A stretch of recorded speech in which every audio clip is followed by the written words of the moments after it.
हाँ, नमस्कार दोस्तों। मैं ज्योतिष गोपाल और मैं आज आपको बताऊंगा शनि की साढ़े साती कैसे लगती है और शनि की ढैया कैसे लगती है। तो ये मैं आपको बता रहा हूँ। तो ये शनि की साढ़े साती को जानने के लिए हमें गोचर देखना पड़ता है। गोचर में क्या होता है कि आपकी राशि का नंबर आपको देखना है। आपकी राशि जैसे कुंभ है तो आपकी राशि का नंबर 11 हुआ, और आपकी राशि वृषभ है तो आपकी राशि का नंबर 2 हुआ। आपकी राशि अगर सिंह है तो आपकी राशि का नंबर 5 हुआ। तो 5 जो भी अंक है आपका जो राशि का, वो अंक यहाँ पहले स्थान पर रखा जाएगा। तो जैसे आपकी सिंह राशि, तो सिंह राशि का 5 यहाँ पे 5 अंक बनेगा। तो यहाँ पे पहले स्थान पे 5 अंक रख के और फिर यहाँ पे 6, फिर यहाँ 7, फिर 8, फिर 9, फिर 10, इस तरीके से आपको एक गोचर बनाना पड़ेगा, कुंडली बनानी पड़ेगी। फिर अपना पंचांग निकालिए, ये जो नई साल का पंचांग निकालिए और उस पंचांग में जिस नंबर पे जो ग्रह बैठे हुए हैं अपने चार्ट में भर दीजिए। तो इस तरीके से आपका गोचर कुंडली बनकर तैयार हो जाएगी। और उसके बाद में आपको देखना है कि अगर 12 घर में, ये 12वां घर होता है ये वाला, इसमें नंबर कोई भी हो सकता है, नंबर कोई भी हो सकता है, ये 12वां घर होता है। 12वें घर में अगर शनि आएगा तो आपकी साढ़े साती प्रारंभ हो जाएगी, साढ़े साती प्रारंभ हो जाएगी। और शनि जो है एक घर में ये 2.5 साल रहता है। तो यहाँ साढ़े साती आपके लगी हुई। फिर इसके क्या है कि मतलब ये खर्चे का घर भी होता है। तो शनि इस 2.5 साल में क्या करेगा, वो आपका पैसा इन्वेस्ट करा देगा। अगर शनि अपनी राशि में बैठे हुए हैं यहाँ पे, तो आपका जो है अच्छे कामों में पैसा आपका चला जाएगा और उससे आपको फ़ायदा भी हो सकता है। और यहाँ विपरीत राशि है, जैसे 12 नंबर की राशि में शनि आ गया तो 12 नंबर की राशि में शनि विपरीत हो गया, यानी नेगेटिव हो गया। तो ये यहाँ पे ज़्यादा परेशान करेगा, यानी कि पैसा आपका गलत कामों में या गलत चला जाएगा, या कोई ले फिर लौटाल के ना दे आपको, यानी पैसा मारा भी जाता है ऐसी पोजीशन में। तो यहाँ साढ़े साती शनि की जो होती है, जितना भी पैसा आपने जमा किया हुआ है वो सब इन्वेस्ट करा देता है 2.5 साल के अंदर। इसके बाद में फिर ये शनि यहाँ आता है 2.5 साल के बाद में, फिर यहाँ आता है तो ये मस्तिष्क पे आ जाता है। ये मस्तिष्क वाला कॉलम भी है और ये जो शनि यहाँ आ गया। तो यहाँ अगर शनि विपरीत राशि में बैठा है, इसने मेष राशि है, मेष राशि में अगर शनि बैठा है तो शनि ये अपनी शत्रु राशि में बैठा हुआ है। तो शनि शत्रु राशि में होगा तो यह क्या करेगा कि माइंड को संबंधित बीमारियां पैदा कर देगा, माइंड को ख़राब करेगा, टेंशन दिलाएगा और तमाम तरह की परेशानियां ये कर देगा। क्योंकि ये जो है 2.5 साल यहाँ चला खर्चे के घर में। तो जब आदमी के पास पैसा नहीं होगा, सब पैसा खर्च हो गया, अब पैसा नहीं होगा तो माइंड डिस्टर्ब ऐसे ही होगा। तो ये 2.5 साल ये माइंड में बैठेगा और माइंड से गलत डिसीजन दिलवाएगा और आदमी जो है माइंड बहुत गड़बड़ हो जाता है, आदमी विपरीत दिशा में जाने लगता है और उल्टे सीधे काम भी करने लगता है। तो यहाँ पे शनि 2.5 साल के लिए यहाँ पे चलता है। तो 2.5 साल ये हो गई और 2.5 साल ये हो गई, 5 साल मतलब शनि इस तरीके से निकालता है। इसके बाद में फिर शनि फिर 2.5 साल के लिए यहाँ आता है, 2.5 साल के लिए यहाँ आता है। और ये धन का घर होता है, धन का घर होता है। तो फिर ये क्या करता है, यहाँ फिर कर्जा कराता है। फिर ये 2.5 साल कर्जा कराएगा और पैसा आदमी जैसे पोजीशन में होता है तो पैसा उधार ले लेता है, उधार लेके इन्वेस्ट कर देता है। कभी कभी तो ये कंडीशन आती है कि लोग उधार लेके और उधार दे देते हैं, वो पैसा डूब जाता है, परेशानी पैदा हो जाती है। फिर वो कहते हैं कि हमने ऐसा क्यों कर दिया, ऑटोमेटिकली हो जाता है जब वो ग्रह के प्रभाव से ऐसा हो जाता है। तो यहाँ पे शनि 2.5 साल क्या करवाता है, कर्जा करवाता है या माइंड को डिस्टर्ब करता है या खर्चा करवाता है। तो ऐसे साढ़े साती चल रही है, 2.5 साल यहाँ, 2.5 साल यहाँ, 2.5 साल यहाँ। तो ऐसे साढ़े साती मतलब जो उसकी चलती है।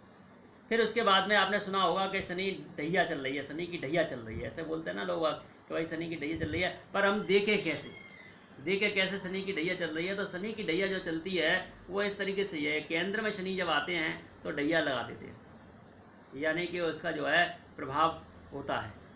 अभी शनि यहाँ आ गया, शनि यहाँ चौथे भाव में आ गया। अगर पॉजिटिव राशि में है तो आपको इतना असर नहीं करेगा, मगर यहाँ नेगेटिव राशि में होगा तो वो सुख नहीं आने देगा। ये सुख का घर भी होता है, ये घर सुख का होता है। और इसके बाद में ये शनि क्या है, फिर यहाँ आते हैं तो ये सप्तम में शनि आता है, तब भी मतलब जो केंद्र होता है, इसलिए ढैया लगती है। और ढैया में क्या करता है, शनि अगर विपरीत राशि में होगा तो गृहस्थ जीवन में गड़बड़ी पैदा कर देगा। गृहस्थ जीवन में, ये गृहस्थी घर होता है 7वां। अगर वो अपनी राशि बैठे जैसे मित्र राशि या 7 नंबर की राशि शनि की मित्र राशि होती है, अगर इसमें शनि क्या कहते हैं बैठे हुए हैं, तो फिर क्या होगा कि मतलब जो है उतना नुकसान नहीं करेगा वो। इसी प्रकार से शनि अगर यहाँ आ जाता है, ये कारोबार का घर होता है, ये कारोबार का घर होता है, और इधर शनि आता है, तो शनि कह देंगे कि भाई शनि की ढैया लगी हुई है। तो ढैया लगी हुई है, पर यहाँ पे शनि क्या है कि अगर अपनी राशि में बैठे हुए हैं, 10 नंबर की राशि है, 10 नंबर की राशि शनि की अपनी होती है, तो यहाँ पे वो नुकसान नहीं करेगा आपको, हो सकता है आपको फायदा दिलाए।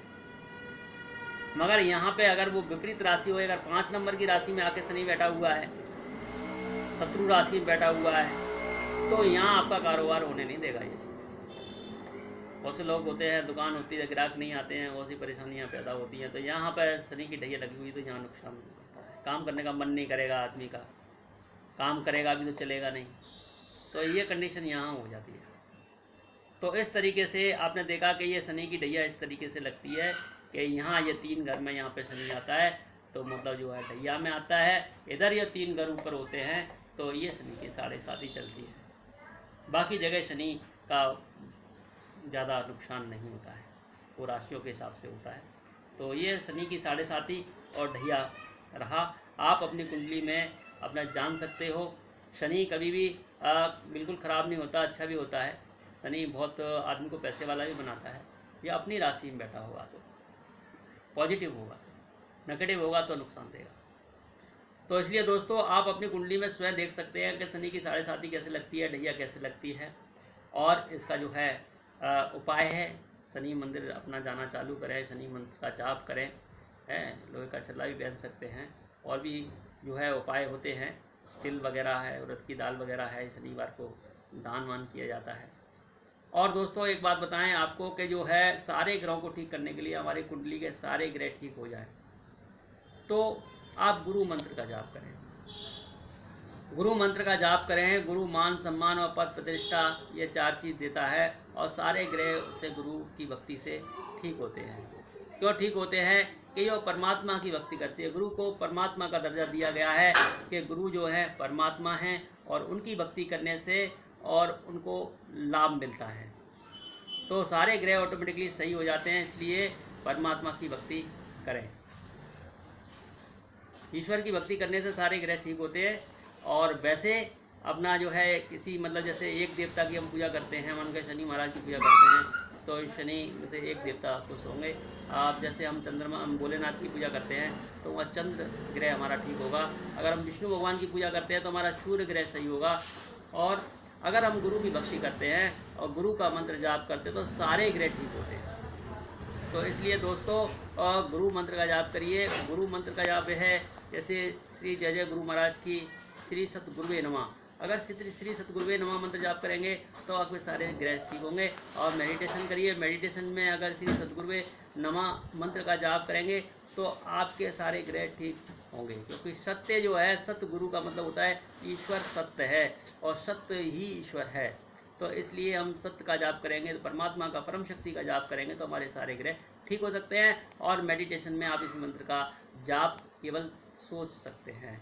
जीव हिले ना, होठ हिले ना, और मंत्र मतलब चलता रहे, अंदर सोच में चलता रहे, तो वो बहुत प्रभावशाली होता है और सारे ग्रहों को ठीक करता है, कुंडली को सही करता है। आपको कहीं पे भी टोना टोटका करने की ज़रूरत नहीं पड़ती है, कहीं किसी मंदिर में जाने की ज़रूरत नहीं पड़ेगी। आप मेडिटेशन अगर करते हैं तो मेडिटेशन 1 घंटे आधे घंटे रोज़ करें, आपके सारे ग्रह ठीक होंगे और आपका जो है बहुत अच्छा स्वभाव होगा। आपके अंदर से सारी बुराइयां निकलती हैं और ईश्वर की प्राप्ति होती है। अच्छा, नमस्कार दोस्तों, मैं मेरे चैनल को सब्सक्राइब करें और घंटी का बटन ज़रूर दबाएं। नमस्कार।